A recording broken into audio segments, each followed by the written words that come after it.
وہ دوستوں ساتھیوں، قرآن پاک کا 15واں پارہ جس سے سورہ بنی اسرائیل بھی سورت کا نام ہے، اور اسی طرح اسرا بھی سورت کو کہا جاتا ہے۔ اسرا اس سورت کو اس لیے کہا جاتا ہے کیونکہ اس کے اندر معراج کا ذکر ہے۔ بنی اسرائیل اس کو اس لیے کہا جاتا ہے کیونکہ یہودیوں کا اس کے اندر ذکر ہے۔ پچھلی صورت کے اندر مشرکین کا تذکرہ تھا، اور اس صورت کے اندر تفصیل کے ساتھ اللہ تعالیٰ نے یہودیوں کے اور عیسائیوں کے حالات بیان فرمائے ہیں۔ یہ صورت نبوت کے 12ویں سال ہجرت سے 1 سال پہلے نازل ہوئی تھی۔ نبی پاک نے مکہ کے اندر 13 سال گزارے، اور 12واں سال جو تھا اللہ کے رسول علیہ السلام اللہ نے 15ویں پارے کی سورہ بنی اسرائیل نازل فرمائی تھی۔ اس کے اندر 2 اہم مسئلے بیان کیے گئے ہیں، ایک یہی اسرا معراج کا ذکر، اور دوسرا بنی اسرائیل کو اللہ نے پوری دنیا کے اوپر مذہبی قیادت عطا فرمائی تھی اللہ تعالیٰ نے۔ ان دونوں چیزوں کا اللہ تعالیٰ نے تذکرہ فرمایا ہے۔ سب سے اہم بات یہ ہے کہ اللہ نے آپ کو اور میرے حبیب مصطفیٰ صلی اللہ علیہ وسلم کو لفظ عبد کے ساتھ پکارا ہے کہ ہم نے اپنے بندے کو رات کے تھوڑے سے حصے کے اندر مسجد حرام سے مسجد بیت المقدس تک ہم نے چند منٹوں کے اندر کی سیر کرائی۔ یہ خانہ کعبہ سے لے کر بیت المقدس تک یک طرفہ سفر آنے جانے کا 80 دنوں کا یہ سفر بنتا ہے، لیکن اللہ تعالیٰ نے چند سیکنڈوں کے اندر یہ کروا دیا۔ 80 دن کا سفر، یہ اللہ تعالیٰ کی قدرت کا عظیم معجزہ ہے، نبی پاک کی شان ہے۔ یہ قرآن پاک کے اندر 3 مقام ایسے ہیں جو عزت والے، اللہ نے وہاں آپ کو لفظ عبد کے ساتھ پکارا ہے۔ سب سے پہلا مقام ہے نزول وحی کے وقت، سورہ کہف کی آیت نمبر 1، جس میں اللہ کریم فرماتے ہیں کہ ہم نے وحی کی اپنے بندے کی طرف۔ جب اللہ وحی نازل کرتا ہے تو اللہ کریم فرماتے ہیں کہ ہم نے وحی کی اپنے بندے کی طرف۔ اور دوسرا مقام یہ سورہ بنی اسرائیل کا کہ سبحان الذی اسری بعبدہ لیلا من المسجد الحرام، یہاں معراج کے موقع پر بھی اللہ تعالیٰ نے اپنے حبیب کے لیے جو لفظ پسند کیا ہے وہ عبد کا پسند کیا ہے۔ اور تیسرا مقام ہے، آپ سورہ جن 29ویں پارے کی آیت 19 پڑھ کے دیکھیں، جہاں دعا کا مقام آتا ہے۔ رب العالمین نے وہاں بھی میرے اور آپ کے حبیب کے لیے لفظ عبد بولا ہے۔ عبد کے اندر فرمائے شان ہے، عبودیہ، عبد کے اندر یہ شان اللہ تعالیٰ نے بیان فرمائی ہے۔ تو سورہ بنی اسرائیل کے اندر اللہ تعالیٰ نے نبی پاک کو جو معراج کرایا وہ جسمانی معراج تھا، تو خواب کا معراج نہیں تھا۔ بعض احباب کہتے ہیں کہ نبی علیہ السلام کو معراج جو کرایا گیا تھا وہ خواب کے اندر کرایا گیا تھا، جبکہ قرآن پڑھ کے دیکھیں، حدیث پڑھ کے دیکھیں تو اللہ کے نبی کے تمام دلائل سے معلوم ہوتا ہے کہ یہ معراج جو تھا جسمانی معراج تھا، جسم کے ساتھ تھا، خواب کے اندر نہیں تھا۔ اللہ کے نبی علیہ السلام فرماتے ہیں میں سویا ہوا تھا اپنے گھر کے اندر، میری چھت کو توڑا گیا، میرے سینے کو چاک کیا گیا، پھر فرماتے ہیں کہ براق سواری لائی گئی، میں اس کے اوپر بیٹھا، پھر بیت المقدس میں پہنچا، وہاں ایک کنڈے کے ساتھ میں نے اس کو باندھ دیا، پھر جتنے نبی تھے حضرت بابا جی آدم سے لے کر حضرت عیسیٰ تک سب کو اکٹھا کر کے میری امامت میں کھڑا کر دیا۔ پھر اللہ تعالیٰ نے کہا کہ ان کو 2 رکعت امامت کراؤ، میں نے امامت کرائی، پھر ایک دودھ کا ایک شراب کا پیالہ پیش کیا گیا، میں نے دودھ کو پسند کیا، تو فرمایا کہ آپ کی امت گمراہ نہیں ہوگی، یہ فطرت اسلام پر رہے گی، اگر آپ شراب اٹھا لیتے تو یہ گمراہ ہو جاتی۔ میں نے دودھ پیا، پھر جبرائیل نے میرے ہاتھ سے پکڑا، مجھے پہلے آسمان، دوسرے، تیسرے، 7ویں پر لے گئے، وہ سارے واقعے آپ کو سنائے۔ اور اس کے بعد یہ جو بیت اللہ سے لے کر بیت المقدس تک کا سفر ہے یہ قرآن پاک کے اندر ملتا ہے۔ اور اسی طرح سورہ نجم کے اندر 27ویں پارے کے اندر بھی ہے۔ اور مزید کچھ آگے جو سفر ہے پہلے آسمان سے 7ویں تک کا سفر، وہ قرآن کے اندر نہیں، وہ حدیث پاک کے اندر ہے۔ معراج کا جو تفصیلاً واقعہ وہ حدیث پاک کے اندر، اور سیر کا جو واقعہ وہ قرآن پاک کے 2 مقام پر آتا ہے۔ اس کے بعد اللہ تعالیٰ نے سورت کے اندر بنی اسرائیل کی جو ایک عالمی مذہبی قیادت تھی اس کے بارے میں فرمایا کہ لوگوں جس طرح آپ بنو اسماعیل کے تم بیٹے ہو، یعنی امت محمدیہ صلی اللہ علیہ وسلم، اللہ نے اب سارے عالم کی قیادت امت محمدیہ کو دی ہے۔ تم سے پہلے یہ ساری قیادت اللہ تعالیٰ نے حضرت یعقوب کے بیٹے اسرائیل کو دی تھی یہ، لیکن انہوں نے اللہ تعالیٰ کے ساتھ بغاوت کی، انہوں نے 2 مرتبہ شدید قسم کی مخالفت کی، بغاوت کی۔ کیا کیا؟ حضرت شعیب پیغمبر کے اوپر حملہ کی کوشش کی، اللہ نے ان کو محفوظ رکھا۔ دوسرے نمبر پر اس کے بعد جب انہوں نے حملہ کیا تو اس وقت اللہ تعالیٰ نے ان کے اوپر بخت نصر بادشاہ مسلط کر دیا، اس نے آ کے ان کی اینٹ کے ساتھ اینٹ بجا کے برباد کر دیا بنی اسرائیل۔ اللہ نے پھر کہا کہ ہم نے دوسری مرتبہ ہم نے ان کو رزق دیا، مال دی، پھر وہی شان شوکت ان کو عطا کیا۔ ہم نے کہا اب تم نے بغاوت نہیں کرنی، لیکن ان لوگوں نے دوبارہ اللہ کے ساتھ بغاوت کی۔ اللہ کریم نے پھر باب العراق شہر کے بادشاہ کو اللہ نے ان کے اوپر مسلط کر کے پھر ان کو برباد کرا دیا۔ 2 مرتبہ بنی اسرائیل نے فساد مچایا دنیا کے اندر، اللہ نے دونوں مرتبہ ان کے اوپر کڑے اور ظالم بادشاہ مسلط کر کے اللہ نے ان کو تباہ و برباد کیا تھا۔ اللہ نے ساری ان سے وہ عزت احترام والی چیزیں چھین لی، اللہ نے امامت چھین کی امت محمدیہ کو دے دی، اللہ نے ان کی تورات، انجیل، زبور کو منسوخ کر دیا۔ بیت المقدس جو بیت اللہ تھا اس وقت کے اندر نماز پڑھتے تھے منہ کر کے، اللہ نے اس کی طرف منہ کرنا وہ اللہ نے منسوخ کر دیا، حتیٰ کہ اللہ نے ہر اعزاز بنی اسرائیل سے چھین کر اللہ نے امت محمدیہ صلی اللہ علیہ وسلم کو عطا کر دیا۔ تو یہ ان کی ساری بغاوتوں کی وجہ سے تھا۔ اور اس کے بعد اللہ تعالیٰ نے پھر فرمایا لوگوں اپنے والدین کے ساتھ احسان کرو، وَقَضَىٰ رَبُّكَ أَلَّا تَعْبُدُوا إِلَّا إِيَّاهُ وَبِالْوَالِدَيْنِ إِحْسَانًا۔ عبادت صرف اللہ کی کرنی ہے، اللہ کے علاوہ کسی کی نہیں کرنی۔ اپنے والدین کے ساتھ حسن سلوک سے پیش آنا ہے، ان کے ساتھ گرم لہجے میں نہیں بولنا، غصے میں نہیں بولنا، اف تک بھی نہیں کہنا ان کو، یہ بھی نہیں کہنا کہ ابا تیرے اوپر افسوس ہے تو نے کیا کیا ہے۔ والد کو اتنا جملہ اف ولا تنہرہما، تم نے جھڑکنا نہیں ہے، ان کو غصہ نہیں کرنا، یہ سارے آداب اللہ نے سکھائے۔ اس کے بعد فرمایا لوگوں اگر غربت آ جائے، فقیری آ جائے، اپنے بچوں کو قتل نہیں کرنا، اپنے اولاد کو قتل نہیں کرنا، ان کو بھی رزق ہم دیتے ہیں، تم کو رزق بھی ہم دیتے ہیں، زنا کے قریب نہیں جانا، یتیموں کا مال نہیں کھانا، کبھی اس بات کے پیچھے نہیں لگنا جس کا تم علم نہیں ہے۔ وَلَا تَقْفُ مَا لَيْسَ لَكَ بِعِلْمٍ إِنَّ السَّمْعَ وَالْبَصَرَ وَالْفُؤَادَ كُلُّ أُولَٰئِكَ كَانَ مَسْئُولًا۔ فرمایا لوگوں جو بات جس کا تمہیں پتہ نہیں اس کے پیچھے نہیں پڑنا۔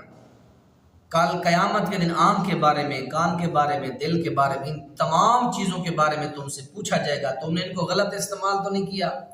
تو اس لیے فرمایا کہ ان اعضاء کو اچھے کام کے اندر لگانا ہے۔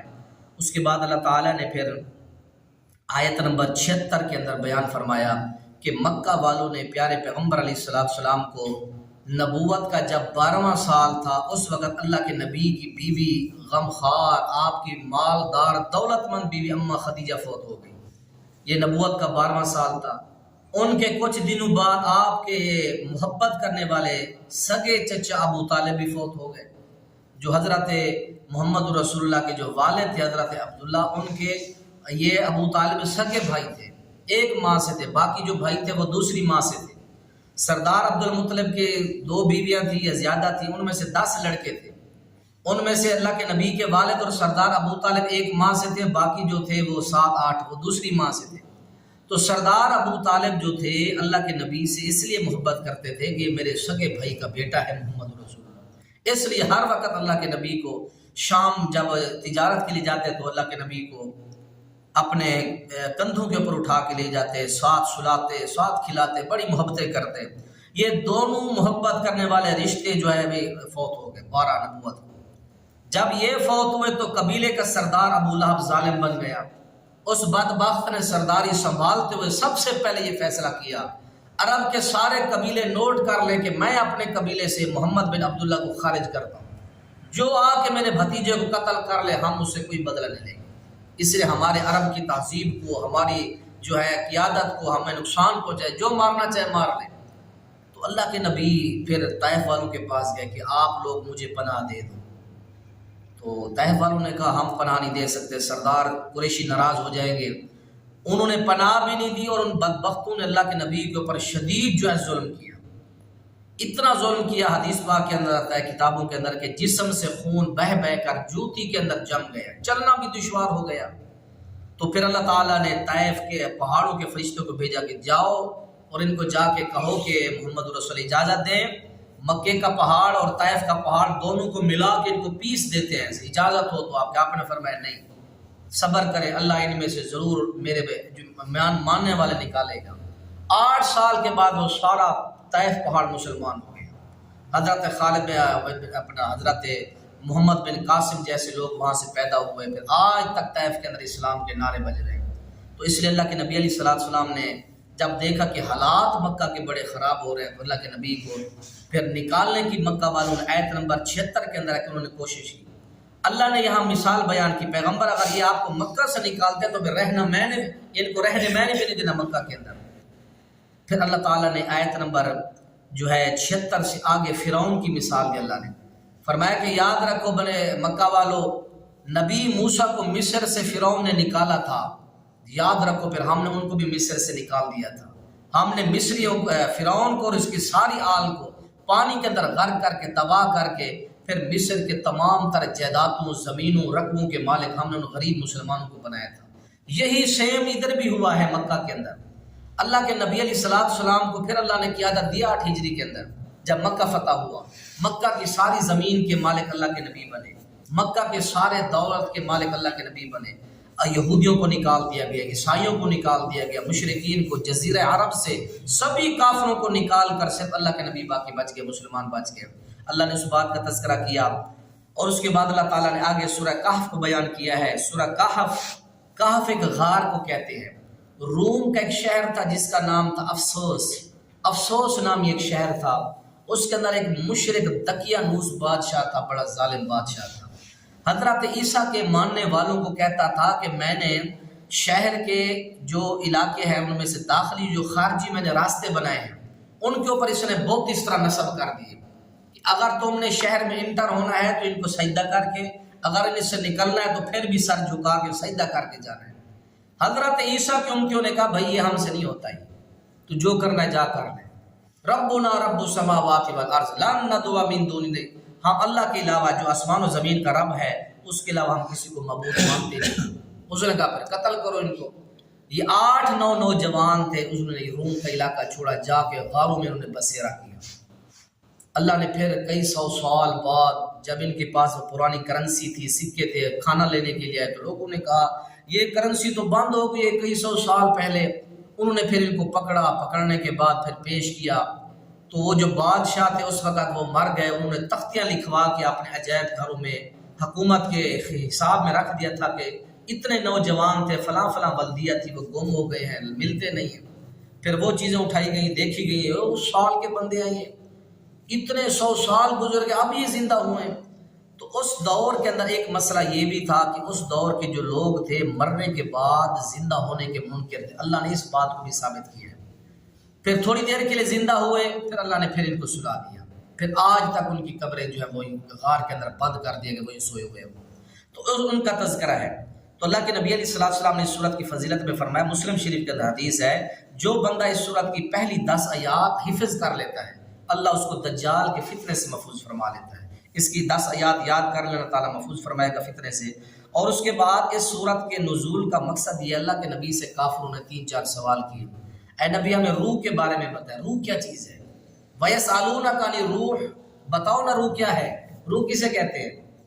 امام ابن قیم رحمہ اللہ، ایک عظیم امام گزرے ہیں، ان کی کتاب ہے کتاب الروح، امام ابن قیم رحمہ اللہ کی۔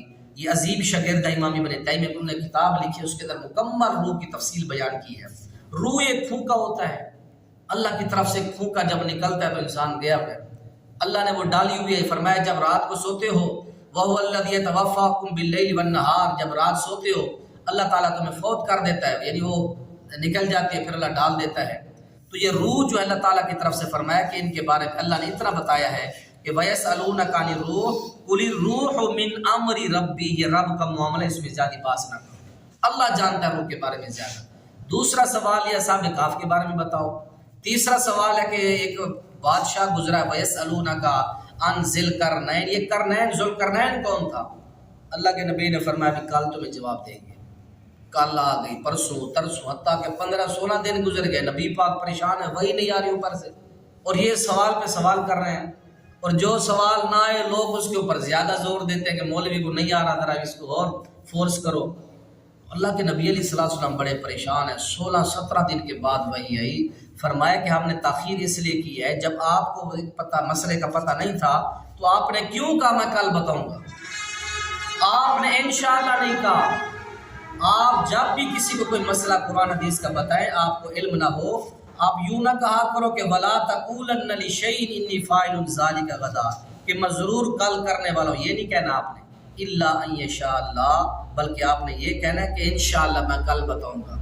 تو اللہ نے پھر آپ کو اصحاب کہف کے بارے میں سورۃ کہف نازل کر کے ساری تفصیل بتائی، ذوالقرنین کے بارے میں بتایا 16ویں پارے کے اندر، اور اس کے بعد اللہ تعالیٰ نے اس سورت کے اندر 2 بندوں کا تذکرہ کیا، فرمایا کہ یہ 2 بندے تھے، وَضَرِبْ لَهُم مَثَلَ رَجُلَيْنِ جَعَلْنَا لِأَحَدِهِمَا جَنَّتَيْنِ، 2 بندے تھے، ہم نے دونوں کو باغ دیے تھے، ایک کافر تھا ایک مسلمان تھا، کافر کے تھوڑے سے کمزور باغ تھے جو مسلمان کے، اور غریب بھی تھا وہ، لیکن جو کافر تھا اس کو ہم نے انگوروں کے 2 باغ دیے، ایک باغ اس کا انگور کا تھا، ایک باغ اس کا کھجور کا تھا، لیکن جب بھی وہ باغ میں داخل ہوتا تو بڑا اتراتا ہوا، فخر کرتا ہوا جاتا تھا، کہتا تھا کہ یہ مجھے میری کمائی کی وجہ سے، میری محنت کی وجہ سے ہے۔ اللہ کہتے ہیں کہ قُلْتَ مَا شَاءَ اللَّهُ، کاش کہ وہ یہ کہتا کہ لا قوت الا باللہ، یہ چیزیں وہ نہیں کہتا تھا کہ ماشاءاللہ یہ اللہ کی طاقت سے، وہ کہتا میری طاقت سے ہے۔ تو اللہ تعالیٰ فرماتے ہیں کہ ہم نے اس کے باغ کو ساڑ کے سوا بنا دیا، تباہ کر کے رکھ دیا ہم نے اس کے سارے باغ کو۔ اس کے بعد اللہ تعالیٰ نے پھر آگے 16واں پارہ شروع ہوتا ہے، حضرت خضر علیہ السلام کا واقعہ شروع ہوتا ہے۔ اللہ تعالیٰ ہمیں عمل کی توفیق نصیب